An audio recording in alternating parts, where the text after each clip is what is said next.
O esquema de corrupção das emendas foi desmascarado. Flávio Dino revelou um escândalo envolvendo um deputado que direcionava dinheiro público para um hospital, enquanto um secretário cobrava 6% de propina. Quem são os envolvidos e quais as consequências desse caso? Enquanto a extrema-direita segue espalhando fake news, a AGU entrou em ação e notificou a Meta para retirar do ar um deepfake criminoso de Alckmin. Se não obedecer, a empresa pode sofrer consequências. Gilmar Mendes mandou um recado direto para quem ainda tenta passar pano para o 8 de janeiro e deixou claro: os golpistas não terão anistia. Fique até o final para se informar das notícias mais importantes do dia aqui na Mídia Ninja.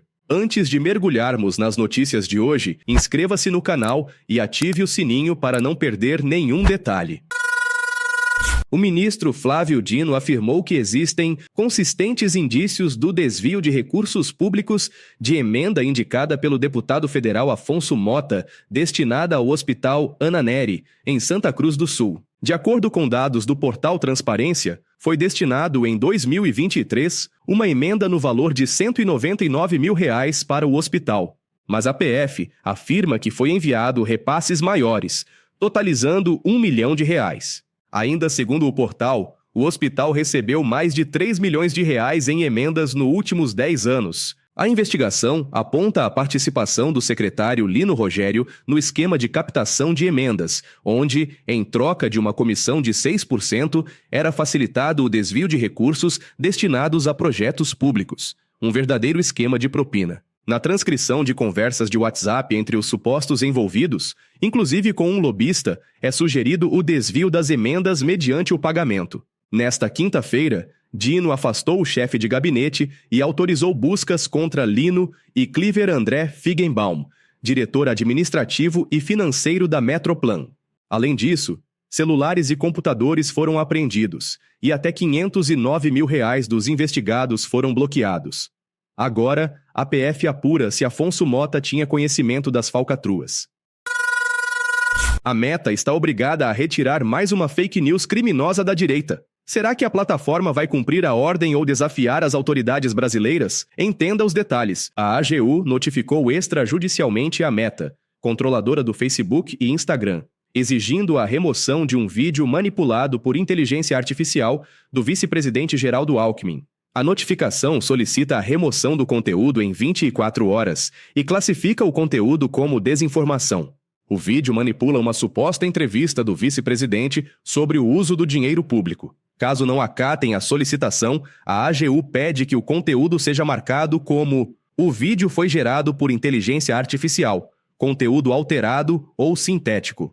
O documento alerta que a plataforma pode ser responsabilizada se não remover o conteúdo falso após a notificação. Não é a primeira vez que vídeos deepfake são disseminados nas redes sociais pela extrema-direita. Recentemente, após ser notificado pela AGU, o TikTok removeu vídeos manipulados por inteligência artificial do ministro da Fazenda, Fernando Haddad. Ele veio a público desmentir as informações e alertar os usuários para não confiarem em conteúdos que não sejam de sua conta oficial.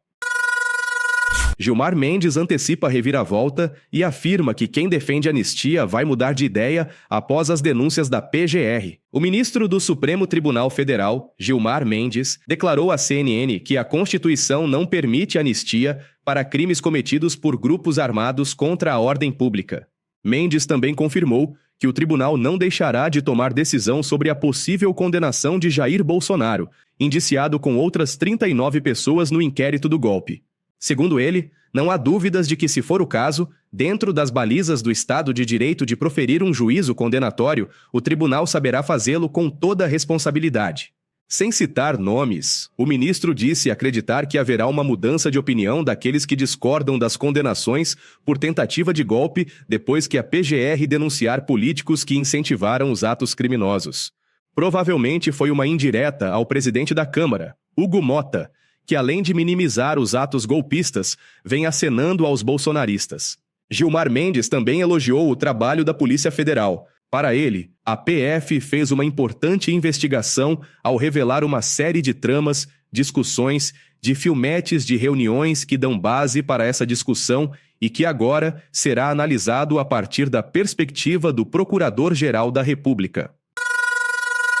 E enquanto o STF mantém a pressão contra os golpistas, uma grande vitória foi conquistada na educação. O TCU liberou os 6 bilhões de reais do programa Pé de Meia, garantindo o pagamento do incentivo financeiro para estudantes do ensino médio.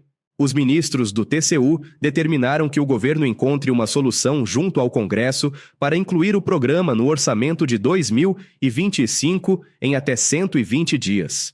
Neste mês, será pago R$ 1.000 para o estudante que concluir cada série do ensino médio, R$ 200 para os formandos do ensino médio que tenham feito o Enem e R$ 200 para os matriculados que frequentam as aulas. Em janeiro, a Corte de Contas havia travado os recursos do programa, o que inviabilizaria a continuidade da iniciativa do governo federal voltada para a educação básica. Agora, com a liberação, o governo poderá utilizar temporariamente os fundos privados para garantir os pagamentos, enquanto o Congresso analisa a proposta. A liberação foi aprovada por ampla maioria, com exceção do ministro bolsonarista Jorge Oliveira, que tentou barrar mais essa conquista para a educação. O ministro de Estado da Educação, Camilo Santana, comemorou em suas redes sociais. Vitória da educação brasileira. O Tribunal de Contas da União desbloqueou os recursos para o pagamento do Pé de Meia. Portanto, aos quase 4 milhões de alunos, queremos dizer que nós vamos agora pagar a primeira parcela daqueles que passaram de ano, concluíram o ano do ensino médio, daqueles R$1.000 serão depositados ainda no mês de fevereiro nas suas contas. E um detalhe importante no tropeço do novo presidente da Câmara. Ontem, Hugo Motta recebeu a esposa de um condenado pelo terrorismo praticado no dia 8 de janeiro, mas essa história tem um detalhe que ninguém esperava. Na última quarta-feira, Hugo Motta recebeu na Câmara a mulher de um preso do 8 de janeiro, condenado a 14 anos de prisão por invasão violenta e depredação do Palácio do Planalto. Se trata do caminhoneiro Ezequiel Ferreira Luiz, que rompeu a tornozeleira eletrônica assim que recebeu a ordem de prisão, que segue em aberto até hoje. Ele nunca mais foi encontrado e está na lista de criminosos foragidos. A lista de pessoas autorizadas a andar armadas revela que Ezequiel tem 2 armas em seu nome, uma pistola PT-380 e um rifle semiautomático. Delação de Mauro Cid já havia revelado que os golpistas se preparavam para enfrentar a posse de Lula com armamento pesado. Agora, bolsonaristas estão usando as famílias dos presos para comover a população. E, ao que tudo indica, Hugo Motta, que anda flertando com o bolsonarismo, também aderiu à tática.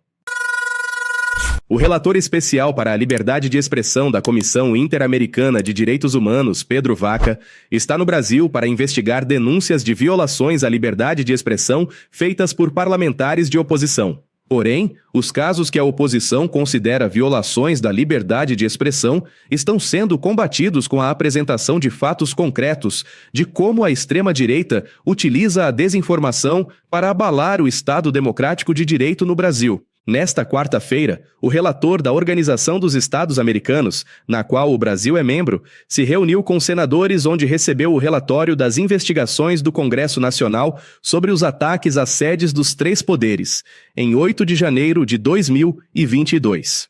Ou seja, o nosso relatório ele foi um relatório conclusivo que eu entrego ao senhor neste momento com os meus colegas, né, que são, na verdade, 3 volumes, né?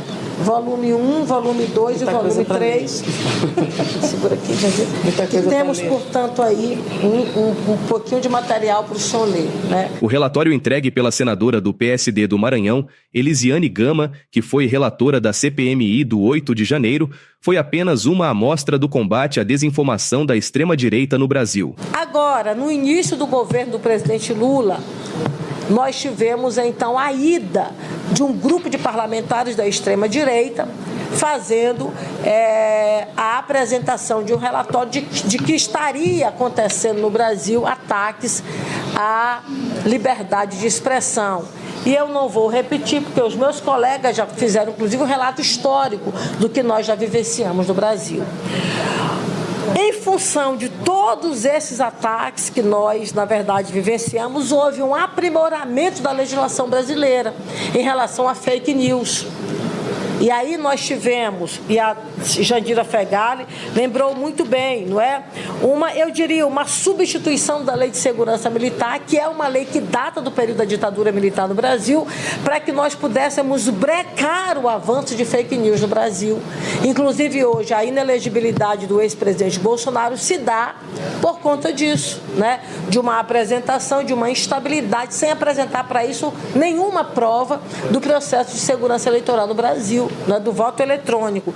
Então, esse aprimoramento da fake news, da lei da fake news, ela se deu para brecar esse avanço da fake news, porque a mentira, ela evidencia o que nós acompanhamos aqui no 8 de janeiro. Então, esse é um cenário que nós vivenciamos no Brasil.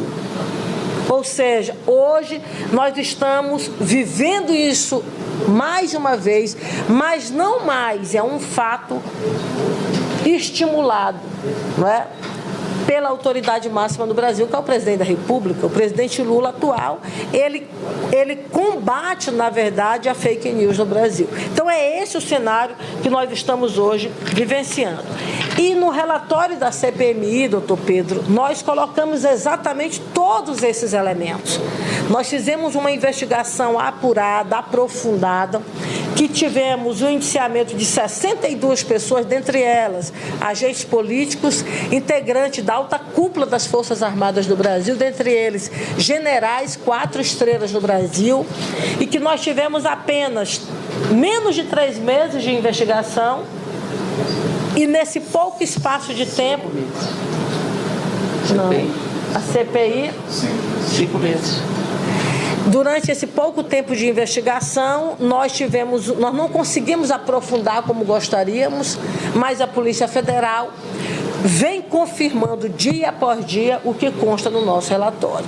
Então, eu quero finalizar a minha fala entregando ao senhor esse relatório e dizendo que, nas investigações da Polícia Federal, nós tivemos mais recentemente o indiciamento de 38 pessoas, dentre elas nós tivemos 14 pessoas, não me foge a memória, que também constam no nosso relatório, dentre eles o ex-presidente da República. Você que ficou até aqui faz parte dessa luta por informação verdadeira e contra a desinformação. Muito obrigado por apoiar o canal da Mídia Ninja. Agora queremos saber, o que você quer ver aqui no nosso canal? Deixe nos comentários.